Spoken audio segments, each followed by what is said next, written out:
नमस्कार, स्वागत है आपका बिहार समाचार में। चिराग पासवान ने कहा है कि सीएम नीतीश एक बार फिर से पलटी मारने वाले हैं। नीतीश कुमार जी अब तेजस्वी यादव के साथ जाने वाले हैं। तो वहीं तेज प्रताप यादव की पत्नी ऐश्वर्या राय ने तेज प्रताप यादव पर फिर से केस कर दिया है।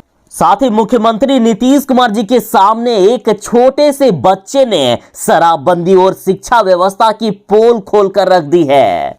तो आज की बड़ी और गर्मागर्म खबरों पर बात करने से पहले आपसे एक छोटी सी अनुरोध है, कृपया वीडियो को एक प्यारा सा लाइक अवश्य कर दीजिएगा। आपका लाइक करना ही हमारी मेहनत का फल होता है। चिराग पासवान ने दावा किया है कि अब दुनिया की कोई भी ताकत बिहार में मध्यावधि चुनाव होने से नहीं रोक सकती है। चिराग पासवान ने दावा किया कि मुख्यमंत्री नीतीश कुमार जी फिर से एक बार पलटी मारने वाले हैं। मुख्यमंत्री जी फिर से एक बार पलटू राम की भूमिका निभाएंगे। चिराग पासवान ने कहा है कि मुख्यमंत्री नीतीश कुमार जी एनडीए को छोड़कर महागठबंधन में जाने वाले हैं। मुख्यमंत्री जी अब तेजस्वी यादव के साथ जाने वाले हैं। देखिए, बिहार में जातीय जनगणना के बहाने मुख्यमंत्री नीतीश कुमार और नेता प्रतिपक्ष तेजस्वी यादव के बंद कमरे में मुलाकात के बाद चिराग पासवान ने बड़ा दावा कर दिया। चिराग पासवान ने कहा कि बीजेपी वाले मुख्यमंत्री नीतीश कुमार जी को मुख्यमंत्री के पद से हटाने की बात कर रहे हैं, तो मुख्यमंत्री नीतीश कुमार ने अपनी कुर्सी बचाने को लेकर बंद कमरे में तेजस्वी यादव से मुलाकात की है। और लोगों को इससे अचंभा भी नहीं होना चाहिए, क्योंकि नीतीश कुमार अपनी कुर्सी बचाने के लिए कभी भी पलटी मार सकते हैं। और पहले भी नीतीश कुमार राजद के साथ जा चुके हैं। नीतीश कुमार कब किधर पलटी मारेंगे ये किसी को भी नहीं पता। चिराग पासवान बोले कि बिहार में मध्यावधि चुनाव होने वाला है। इन्होंने कहा कि मुझे बताइए कि 2017 से 2022 तक आपने कितनी बार मुख्यमंत्री नीतीश कुमार को तेजस्वी यादव से ऐसे मुलाकात करते हुए देखा है। पहले भी इफ्तार पार्टियां हुई है, दही चूड़ा का कार्यक्रम हुआ, लेकिन मुख्यमंत्री जी कभी मिलने नहीं गए। इन्होंने दावा किया है कि मुख्यमंत्री जी अब पलटी मारने वाले हैं, इसलिए वे अब तेजस्वी यादव से मुलाकात कर रहे हैं। मुख्यमंत्री नीतीश कुमार जी नालंदा गए थे और नालंदा में मुख्यमंत्री नीतीश कुमार जी से एक बच्चे ने गुहार लगाई। बच्चे ने कहा कि हमको पढ़ना है सर, सरकारी स्कूल में पढ़ाई नहीं होती है, सरकारी स्कूल के मास्टर को पढ़ाना नहीं आता है और मेरे पापा शराब पी जाते हैं। मुख्यमंत्री नीतीश कुमार जी के सामने ही एक छोटे से बच्चे ने बिहार में शिक्षा और शराबबंदी की पोल खोलकर रख दी है। कहते हैं कि बच्चे में भगवान बसते हैं, वे कभी झूठ नहीं बोलते हैं। नालंदा में एक बच्चे ने इसी कहावत को चरितार्थ कर दिया है।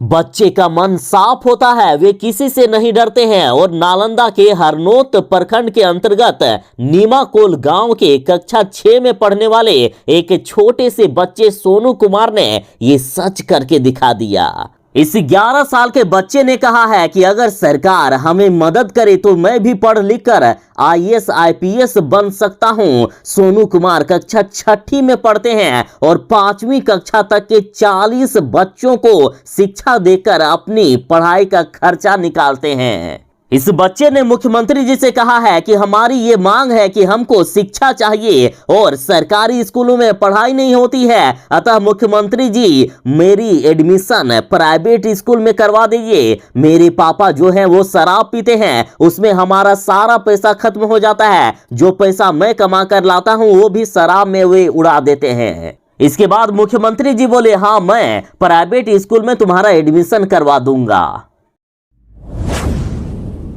देखिए, खबरें आ रही है कि मुख्यमंत्री नीतीश कुमार जी अपनी कुर्सी बचाने के लिए वे तेजस्वी यादव के साथ जाने को तैयार हैं। तो इधर खबर है कि अब बीजेपी वाले भी मुख्यमंत्री नीतीश कुमार जी को कोई भाव वाव नहीं दे रहे हैं।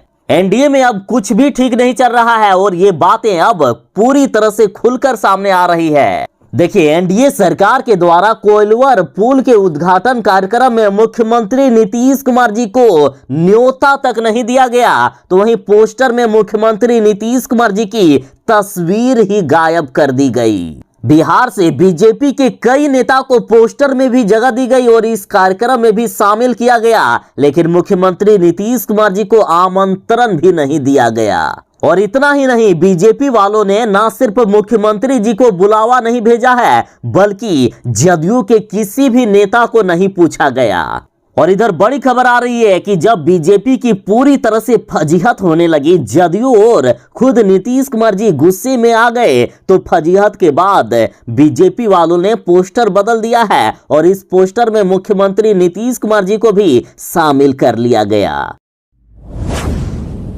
लालू यादव की बड़ी बहू और तेज प्रताप यादव की पत्नी एक बार फिर से पटना हाईकोर्ट चली गई है। देखिए, लालू परिवार की तरफ से तेज प्रताप यादव की पत्नी को गुजारा करने के लिए 23,000 रुपए प्रति माह मिलते हैं, लेकिन अब पटना हाईकोर्ट में तेज प्रताप यादव की पत्नी बोली है कि जज साहब 23,000 में खर्च नहीं चल रहा है। गुजारा भत्ता बढ़ाने के लिए तेज प्रताप यादव की पत्नी ऐश्वर्या राय ने एक बार फिर से पटना हाईकोर्ट का दरवाजा खटखटाया है और इसे लेकर कोर्ट ने जवाब देने के लिए तेज प्रताप यादव को नोटिस भी जारी कर दिया है। मामले की अगली सुनवाई 23 जून को होने वाली है। बिहार में इतना बड़ा कांड हो गया, बीपीएससी का पेपर लीक हो गया, लेकिन इस पर सत्ता पक्ष और विपक्ष के लोग बात नहीं कर रहे हैं। तो इस पर पप्पू यादव ने कहा है कि दरअसल जातीय जनगणना को मुद्दा बनाकर बीपीएससी पेपर लीक मामले को दबाने की कोशिश में है ये सत्ता पक्ष और विपक्ष के लोग। सीधा सीधी पप्पू यादव का इस ओर कहना है कि बीपीएससी के पेपर लीक में सत्ता पक्ष और विपक्ष दोनों का हाथ हो सकता है, इसलिए ये लोग जातीय जनगणना को मुद्दा बनाकर बीपीएससी पेपर लीक के मामले को दबाने पर जुट गए हैं। पप्पू यादव बोले कि पर्चा लीक मामले में बिहार के माफिया कोचिंग संचालक और अधिकारियों की मिलीभगत से बिहार में लाखों युवाओं के करियर को बर्बाद करने का काम किया गया। घटना के बाद बिहार के नौजवानों के अंदर गुस्सा पनप रहा है और इसीलिए लोगों का ध्यान भटकाने के लिए, गुस्साए हुए नौजवानों का ध्यान भटकाने के लिए जातीय जनगणना के मुद्दे पर अभी विपक्ष और सत्ता पक्ष के लोग बात कर रहे हैं। पप्पू यादव बोले कि सत्ता पक्ष और विपक्ष के लोग दोनों ही बिहार को बर्बाद करने पर जुड़े हैं। बिहार में कुछ दिनों के बाद बारिश और बाढ़ का समय आने वाला है और जिस तरह से बिहार में भ्रष्टाचार होता है, बिहार में प्रशासनिक लापरवाही होती है, उसको देखते हुए बिहार के लोग अभी से ही डरने लगे हैं।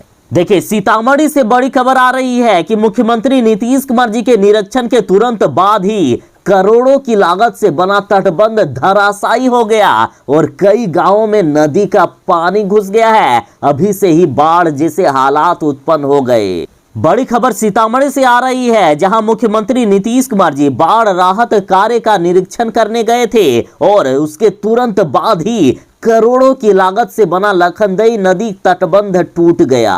तटबंध के टूटते ही सैकड़ों गांवों में नदी का पानी घुस गया है। बाढ़ के टूटने से कई गांवों में बाढ़ जैसे अभी से ही तबाही मचने लगी है। तो बिहार में पुल के निर्माण में भ्रष्टाचार और प्रशासनिक लापरवाही को देखकर बिहार के लोग अभी से ही डर रहे हैं कि इस बार के बाढ़ में आखिर बिहार को कौन बचाएगा। शिक्षा मंत्री जी ने ये दावा किया था कि छठे चरण के शिक्षक नियोजन के तुरंत बाद ही 7वें चरण की प्रक्रिया शुरू कर दी जाएगी, लेकिन ऐसा नहीं हो रहा है और अब सीटीईटी और बीटीईटी उत्तीर्ण अभ्यर्थियों ने शिक्षा मंत्री जी का पुतला फूंका है। शिक्षा मंत्री जी का पुतला तो जलाया ही गया, उसके साथ ही अर्धनग्न होकर सड़क पर उतर गए सीटीईटी और बीटीईटी अभ्यर्थी। आयकर चौराहे पर नौकरी की मांग को लेकर अभ्यर्थियों ने कहा कि यदि नियोजन की तिथि नहीं निकाली गई तो यहीं हम जान दे देंगे। ये अभ्यर्थी पिछले 8-9 दिनों से लगातार प्रदर्शन कर रहे हैं। इनका कहना है कि जब तक नौकरी नहीं तब तक प्रदर्शन करते रहेंगे और बीते दिनों अभ्यर्थी सड़कों पर भीख मांगते हुए भी नजर आए थे। अभ्यर्थी इस दौरान बीजेपी और राजद के कार्यालय में भी भीख मांगने पहुंच गए थे। साथ ही सरकार को चेतावनी देते हुए अभ्यर्थियों ने कहा है, यदि सरकार हमारी बात नहीं मानती है तो उग्र प्रदर्शन करेंगे। चिराग पासवान ने कहा है कि ये बिहार सरकार हर मुद्दे पर फेल हो गई है। जनता ने इन पर भरोसा करना तक छोड़ दिया है और ये सरकार लोगों के ध्यान को भटकाने के लिए लोगों को जाति धर्म के नाम पर लड़ा रही है। ये जानबूझकर लोगों को उलझाने के लिए हनुमान चालीसा और लाउड स्पीकर के मुद्दे पर लोगों को फंसाने का काम कर रही है। चिराग पासवान ने कहा है कि बिहार में अपराध चरम पर है। लोगों को मुख्यमंत्री नीतीश कुमार जी पर भरोसा नहीं है और इन सब से बचने के लिए ये सरकार लोगों को जाति धर्म के नाम पर लड़ाने का काम कर रही है। चिराग पासवान ने सरकार से सवाल किया है कि क्योंकि आप रोजगार नहीं दे पा रहे हो तो आप हिंदू मुसलमान करते हो, आप भ्रष्टाचार मिटा नहीं पाते तो ऐसी चीजों को तूल देते हो। इन्होंने कहा कि जिनको लाउड स्पीकर पर अजान करना है वे खुशी खुशी कर रहे हैं, जिनको हनुमान चालीसा पढ़ना है वे पढ़ रहे हैं। मैं खुद भी हनुमान चालीसा पढ़ता हूं और इसके लिए मुझे लाउड स्पीकर की जरूरत नहीं है, मैं गाड़ी में ही बैठे बैठे हनुमान चालीसा पढ़ लेता हूं। इन्होंने कहा कि आज की तारीख में 19 लाख रोजगार पर सवाल कीजिए ना, बिहार में बढ़ते भ्रष्टाचार पर सवाल कीजिए ना, बिहार में हो रही हत्याओं पर सवाल कीजिए ना। एक भी हत्या में एक भी अपराधी को सजा मिली है नहीं ना। जब आप सजा नहीं दे पाते हो तो ऐसे विवादित मुद्दों को उठाते हो ताकि लोगों का ध्यान भटक सके। मुकेश सहनी ने इस बीजेपी और नीतीश सरकार पर बड़ा हमला बोलते हुए कहा है कि देश के 51,108 सरकारी स्कूल बंद पड़ गए हैं और लोग मंदिर मस्जिद में उलझे हैं। देखिए, मुकेश सहनी ने केंद्रीय शिक्षा मंत्रालय की ओर से जारी स्कूल शिक्षा विभाग की एक रिपोर्ट के आधार पर केंद्र सरकार पर हमला बोला है। मुकेश सहनी ने आरोप लगाया है कि देश मंदिर और मस्जिद में अभी भी उलझा हुआ है और इसी बीच कोरोना से पहले 2018 से 2020 के दौरान देश में 51,108 सरकारी स्कूल कम हो गए हैं और निजी स्कूलों की संख्या बढ़ गई है। उन्होंने कहा कि लेकिन आज भी देश में मंदिर मस्जिद की चर्चा खूब हो रही है, लेकिन शिक्षा की बात कोई नहीं कर रहा है। मंदिर मस्जिदों के विवाद को हवा देने वाली ये सरकार सबसे बड़ा दोषी है। यही सरकार है जो स्कूलों को बंद करा रही है और लोगों को मंदिर और मस्जिदों के नाम पर लड़ा रही है।